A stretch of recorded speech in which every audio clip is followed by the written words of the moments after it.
Hello everybody, do you like my Christmas backdrop?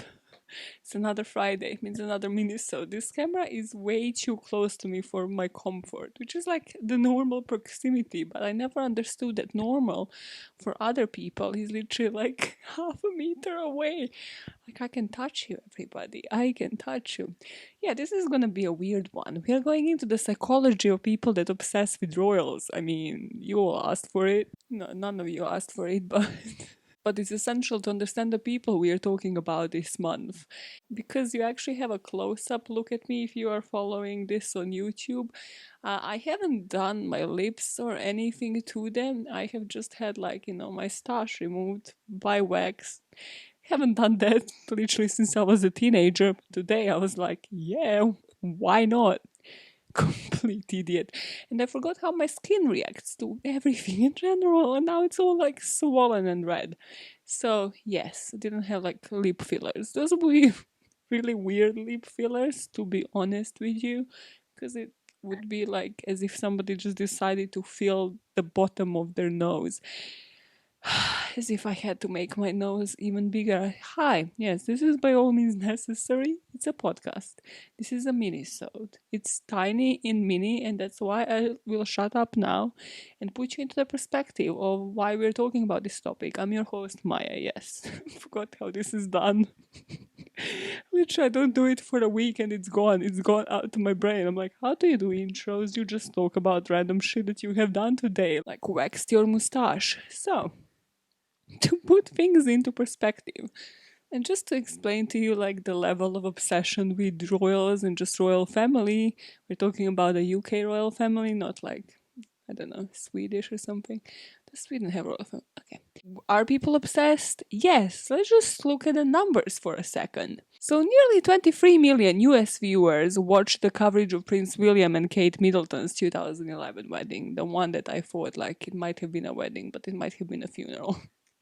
And then people called me out on it. Yes, I'm aware. Then 33.2 million people in the US watched Princess Diana's funeral in 1997, and around 17 million turned in to see her 1981 wedding to Prince Charles.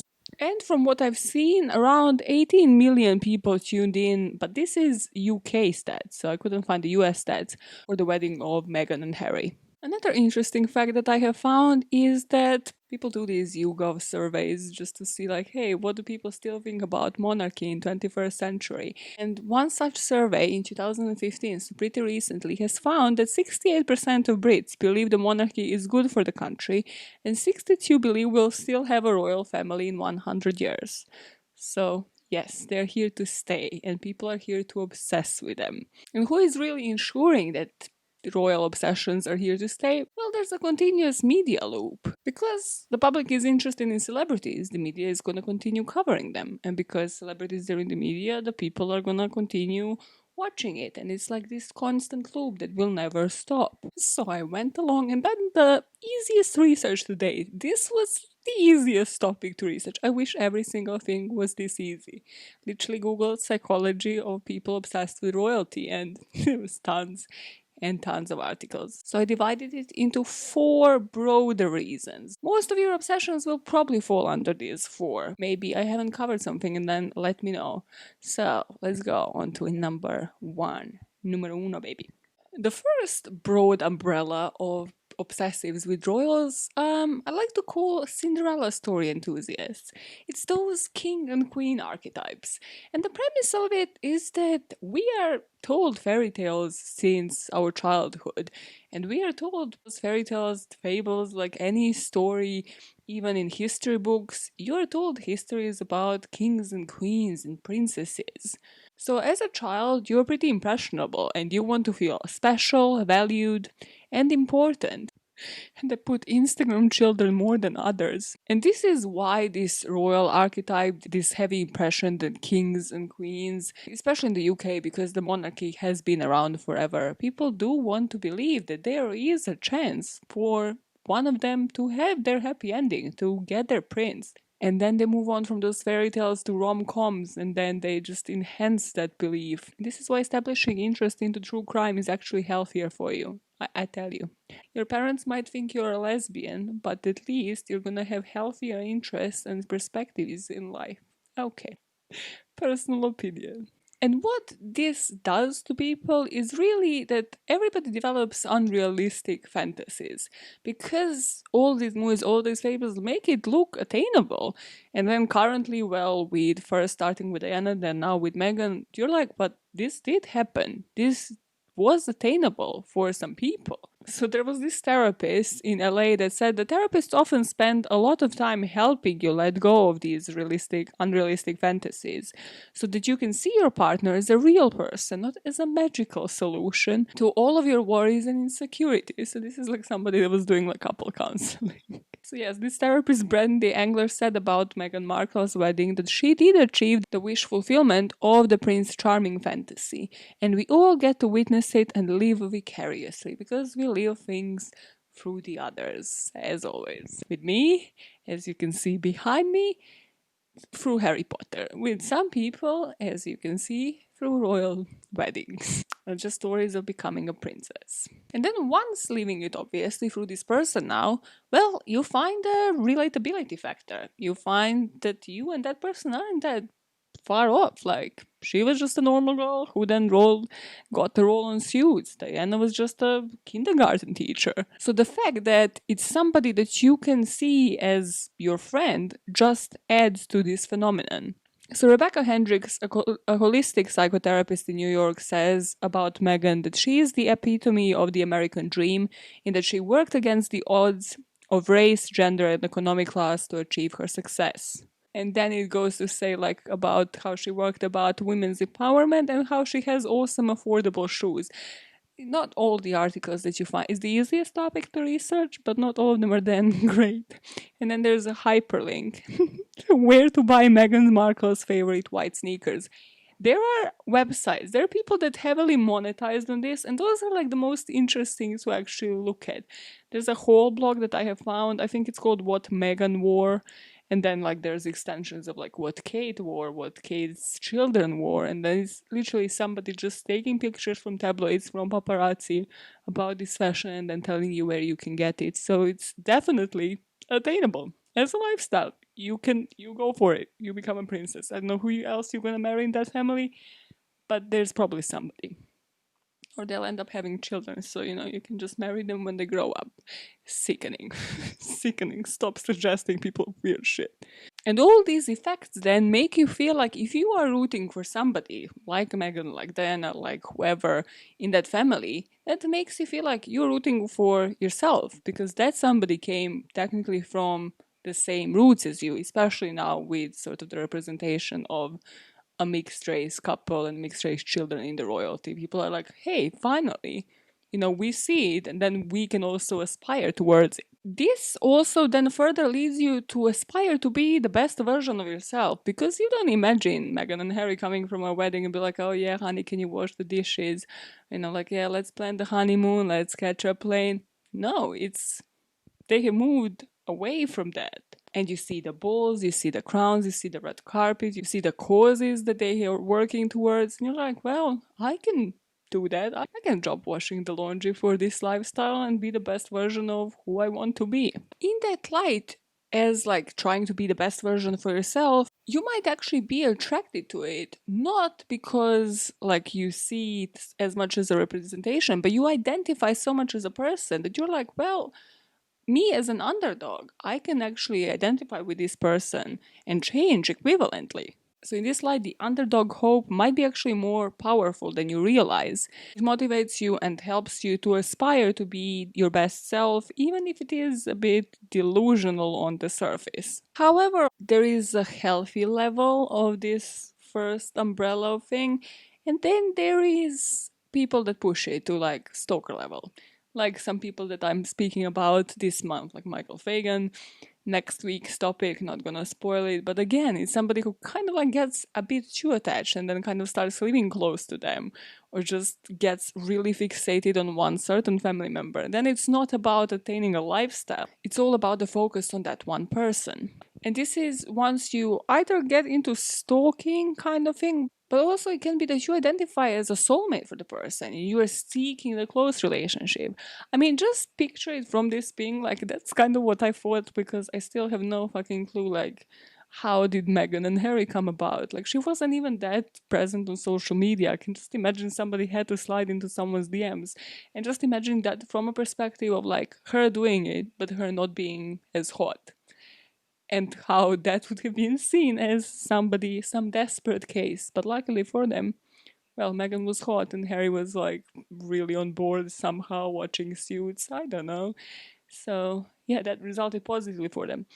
In any other case, it would have been a case of stalking. The second category you could call wish fulfillment. So this is the idea that you belong to a story that's larger than you, larger than your community, larger than anybody. And this might explain why you see millions of people tuning in to watch the wedding. Why do you see them queuing up, going to Windsor, going to wherever the wedding is? The same when it comes to funerals. But also how there is a premise for people to even buy merch, buy merchandise. It's kind of like we belong to this community and it's bigger than one person. It's truly the premise of like every true crime podcast as well, is to make you feel like you click with somebody, you think the same as them. Telling you the psychology of true crime podcast now as well. And then once they create a community, whether it is Patreon or try to sell you merch, that there is a premise that because you want to belong to something that's larger than you want to believe that other people think the same as you will take the hook and bite the bite. Lost it. And this is because we want to feel included in something monumental and important. So when people create a wedding dress inspired by Kate's wedding dress or Meghan's wedding dress, there's obviously going to be a market for it. Or if they're selling replica sapphire engagement rings, apparently. So if you see it on somebody, there's again more chance that you're going to go and buy. Or like the same for your children, because then, those children might be seen as something bigger, as belonging to this community that aspires to dress this way, behave this way, etc. Dr. Tara Emrani goes on to explain that when Princess Diana became a princess, that allowed the royal family to burst into a level of celebrity they never experienced before, because here was a commoner who got there. She was someone just like the rest of us, but then instantly, because of the belonging to a particular community that she apparently identified as, and that community just happened to be royal family, she was immediately seen as better. And the royal family is not, like, I kind of tried comparing this to, I don't know, when I was a teenager, I watched E a lot, entertainment. Is this called entertainment? Like the channel. The one with, like, Hugh Hefner. And the Kardashians. Kardashians also came from that. So I was kind of, like, trying to compare, like, how, while researching it this week, how would that compare to somebody like the Kardashians, and like why the people keep watching them for what, like 2 decades? God, I'm old. Also started way too early. And the difference with royal family is that there is like a perfect balance of like sophistication, royalty, like monarchy, all of the history, and then obviously now connection to the modern world, like how do they govern right now, and obviously with Diana and with Meghan, how can people even breach into something like the monarchy? So there's that extra drive because there's like a perfect balance of the special and the ordinary. Whereas with the Kardashians, obviously you don't have that special. It's like no need to explain, but with the Kardashians, you don't have that special, monarchy trying to pretend like they're posh vibe. Just like they've just been having physical fights, and you're like, wow, okay, this is like the Desperate Housewives of, I don't know, Atlanta or whatever. Is there even such show? I know my reality to a T. Definitely. And if you are looking under this umbrella for the underdog story, well, then you can see that this wish fulfillment part really coming to light, because those people kind of really want to be feeling like they are being rescued. They're finally achieving something that they never thought possible. And this is because we identify, or at least want to identify, with feeling wanted, important, and in control. And this next bit can really belong under any of those umbrellas, any of these divisions, but that is celebrity worship syndrome. I put it here because kind of like I was comparing it with the Kardashians and like what we see, the cultish vibes, and like how we identify with anything, because it can truly explain like true crime podcasts and Patreons that you might subscribe to yourselves. And that is that according to research, it's not this uncommon. So according to this study published in British Journal of Psychology, researchers classified celebrity worship on a spectrum. So like the lower levels, it's your basic behaviors that you, I don't know, might scroll for an Instagram feed, might read about it in an article that you pick up from a shelf, or just tune in to your favorite reality show or whatever on TV. But on the highest levels, celebrity worship takes on a personal nature, and this is when you obsess over the lives and you fully identify and think you are this person. The most famous case that comes to mind in terms of true crime is Selena, or well, Selena and Yolanda, who worked for her, completely identified with her, was completely blinded, and ended up killing her. That case is a bum. I'm gonna cover it one day. I can't stand Yolanda, so.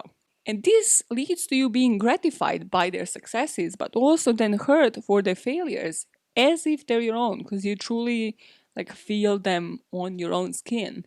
Hence why so many people did cry for Diana. Again, that can be on so many levels, but like those that truly identify with her probably took it the worst and still kind of commemorate it every year for different reasons that they might not even be aware of. And I mentioned this one when talking about motives for Fagan, and that is the celebrity worship syndrome once it falls under the label of parasocial behavior.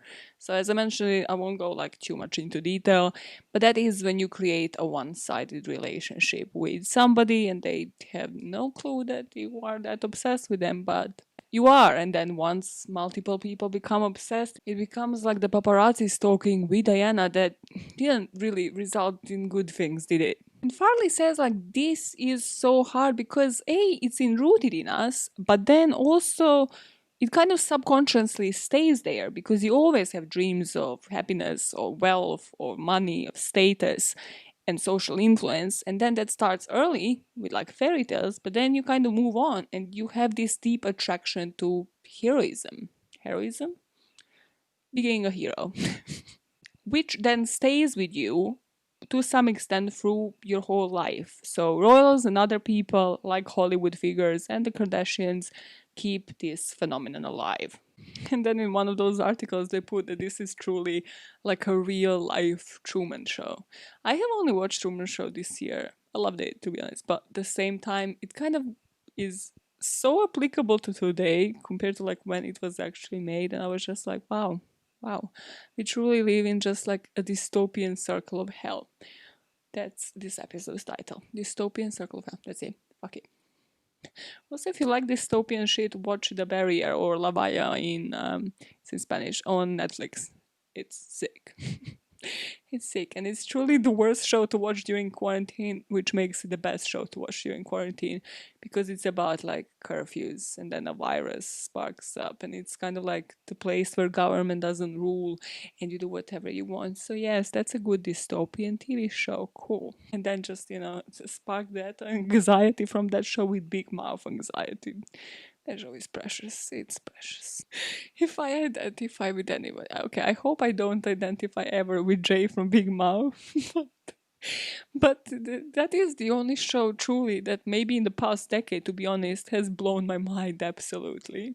Because just the premise of having a human have a relationship with a pillow and how that was not explored ever again. And it's like one of the most common objects you use in a house. And I was like, wow, yeah. I love objectophiles. I love TLC. Okay. Third spectrum, third umbrella here is the connection to your history. Or I put this as, I put the title for this, it's my monarchy, bitch. This again kind of is divided in two parts because, as I mentioned, there's a shit ton of Americans that have identified with the monarchy and with British culture. So it's definitely not just people that are British to the core, 100% British, don't have a single member of the family that is living abroad and is suddenly fascinated by a completely different concept. So Jeff Rudsky, this associate professor of psychology at Muhlenberg College in Pennsylvania, said that royals touch upon something more primal, and that's the need of ours that motivates us to explore our past. So we connect to the history and the tradition in a simple and tangible way. So historically, royals were major contributors to any world events, from the world wars to going onto the ships and just fighting for the country. What? Okay, could totally invent this, but sure. And while they still don't play these major historical roles, this direct lineage is, in a way, the easy to follow connection to the past. People often play on their nostalgia card and they often play on, like, romanticize the history, romanticize everything. And, well, they say, like, what's more romantic than kings and queens and kingdoms? And this is why we were so freaking into Game of Thrones, and then we're hugely disappointed by the end because we're like, wait, this didn't play out the normal way. So, sure. And well, if anything, that's made easier once you have Queen Elizabeth, who has been the pillar of the monarchy, and people see her as the head of the government because she has been that for, again, I didn't Google this, but let's say 60 plus years, right? That's like Jubilee or Diamond. Yo, how long has Queen Elizabeth ruled? Okay, let me see this. Let me actually Google this. Okay, it's more like 68, but sure. So 75, close enough, 68. So yeah, 60 plus years. And then on the other side, you have somebody relatable, because obviously, yes, you do have the monarchy, but then you have the people's princess, that was Diana, and the children. And this is when the human factor really comes into play, because you see, especially that story, and even now, how we see William and Harry is through that vulnerable story, through the loss of their mother. As we know, they have been open about their mental health, they have been open about talking about their mother's story, and that's relatable to people from a completely different aspect, and that's because suddenly, nobody talked about bulimia, about food disorders before Diana. Nobody talked about mental health as much as now their kids do. So that's kind of like from that human aspect, that this is something that has been unheard of. And this in turn then makes the family more lovable and more accessible to people. And then Americans identify because, well, they have learned about the UK, but they also kind of see Brits as like their distant cousins. They speak the same language. But also from a more historical point of view, America was once technically part of Britain. So the royal family used to be America's royal family, and American colonists felt like they were the king's subjects. And then some articles said now there's of course the Markle factor, which makes them obsessed, because suddenly it's, hey, it's one of us that has married into royalty and then as a bad bitch move turned that around and deroyaled him. You gotta achieve your dreams and then still be yourself. And Meghan has done it both. Meghan has all of my respect, 100%. And I love this psychologist who says there's nothing wrong with getting caught up in the details of the wedding you'll never attend, or poring over pictures of the royal baby. As long as you keep the perspective, like, as long as you keep it in line and you don't become delusional, it's all great. Just do your thing. Do your thing. I know people who are super into Kardashians and their merch, so if you can obsess over Kardashians, why wouldn't you obsess about royals? There's more history. It's smarter, right? Right. Also, there's more badassery. There's more people that are actually into causes and use their money to, like, help out the poor and shit. So, the fourth umbrella, coming on to the last one, I also briefly tackled it with Michael Fagan's story. That's the idea of safety. I put this one also explains my background and the Potterhead vibes. And yes, this is the one I definitely most identify with when placing this kind of like relatability to, well, what I place it to, which is the Harry Potter world, or which is different series, that 70s show you can never. What is one theme song that you never skip? For a lot of people it's Friends. For Friends, for me, like, I'd watch it like every once in a while, but usually I skip. Especially now with Netflix, I really think about that. Like, whenever I watch a series, I'm like, which ones I skip through? That 70 shows I never will, because they just all jam and vibe to that song, and that's the best thing. Okay, cool. Also Hannah Montana, but edit this out. Edit it, bitch. Listen to me. Edit this out. 28-year-old jamming to Best of Both Worlds. It's the best tune of my teenagehood. Yes, other bitches had boyfriends. I listen to Hannah Montana. What you gonna do about it? So, safety. A lot of this is from the clinical psychologist Dr. Donna Rockwell, who specializes in celebrity and fame, the royal family's strict adherence to procedure and tradition. And well, she says that the royal family, there's something calming about it compared to like other celebrity stories. As much as you might relate to the family, it might be just like constant drama, drama, drama. Whereas here, you kind of like find something calming. It's all about tradition. And the family's strict adherence to the procedure is the key to the continuance of monarchy, really. So even just reading about it can trigger the same comforting feeling that a child finds in boundaries and rules. So she says that when you look at the happy couples, the young children, the families forming, the positive aspects of what it means to be a human, gives us then the break from the headline sensationalism and hourly breaking news about what's going on in your country. That's truly so correct for me, and like coming back to rereading like Harry Potter or re-listening to audiobooks every year, like every 2 years, and it makes me like completely switch off from everything for as long as I am completely into that world, because it's kind of like completely immersive. And I guess that royalty can be that for a lot of people because, well, there's a lot of them, so there's a lot going on, and then you kind of see that as their life, even if you focus on like one person. Everybody else is kind of like how do they interact with them, and then it's coming from the breaking news, especially now, like during quarantine and during the elections. I completely switched off from freaking social media, which yes, you might have noticed if you follow me on the socials. If you don't, that BAMN pod everywhere. It's like always find the opportunity to plug it. But yeah, I realized like I'm a lot more dependent on the fictional worlds than I used to be this year, just because again, the world is in a really shitty place and the fiction is always there for you to rely on.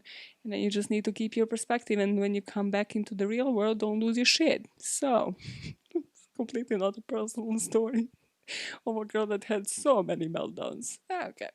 Our girl and PhD and the Dr. Donna, you never make the mistake that I did once in customer service. If somebody signs off with doctor, just refer to them as doctor. I had one woman be like, "How dare you call me by my first name?" I was like, "It's your name." Like, what the fuck? Guy had a PhD. It's like, okay, this is the next level of entitlement. I bet Donna is cool, but hey, Dr. Donna, cool. She said, life by its very nature is tumultuous and dislocated, especially in the context of the United States at this time. I feel the royal family represents order, discipline, stability, and a sort of calmness in communication with one another that actually psychologically settles a person. I agree with you, Donna. You're a rock star. And she says that this is actually neurological. Like, there is something in your brain that triggers you in the state of chaos to kind of like seek shelter and find your own world to get lost into. And it's kind of like neurologically calming. We see structure and we feel comforted. So it's actually a neurological response of relaxation that occurs in us in seeing the queen and the granddaughters in law and the line of heirs. And it's neurological because, the amygdalas that are in your brain that play a key role in controlling emotions, so like kind of your fight or flight response. Instead of having that inflamed and alert and constantly being like, oh my god, who is gonna be in like the presidential elections, like, oh my god, is there gonna be a vaccine? Am I gonna be able to like see my friends, family? The opposite is happening. Because we see this human relationship, we see the love, we are psychologically calming down the amygdala, which then in return activates the reward center, and we are getting calm neurons firing, hormones that produce good feeling and well-being. So we move on to our own world, whether it is the royalty or whether it is fiction, whether it is Big Mouth or Harry Potter, whichever your world is, because we find that everything is okay in that world and we resort to it temporarily. As long as you keep your perspective, that's all good. Which category do you fall in? When it comes to royalty or just in general, whatever it is for you, mine is definitely the safety. I'm definitely like, hey, this is the world I belong to for a couple of hours. And then depending on the actual psychological state of mind on that day, I sometimes come to reality completely okay, and I sometimes come back to reality completely lost and losing my shit and canceling that whole ass day because it's a Hogwarts kind of day. Cool. Now, I thought of ending it on that note of love, positivity, amygdalas, no flight or fight response, staying in your zen.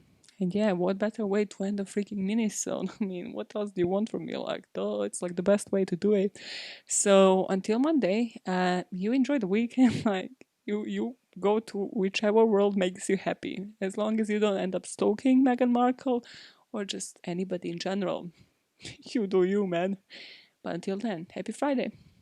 And never forget, whichever world you belong in, even if you're motherfucking Hogwarts, being motherfucking Hermione Granger, changing the world, or if that world involves you becoming the next princess, becoming the next people's princess. First of all, don't do that. You will never ever be able to replace Diana.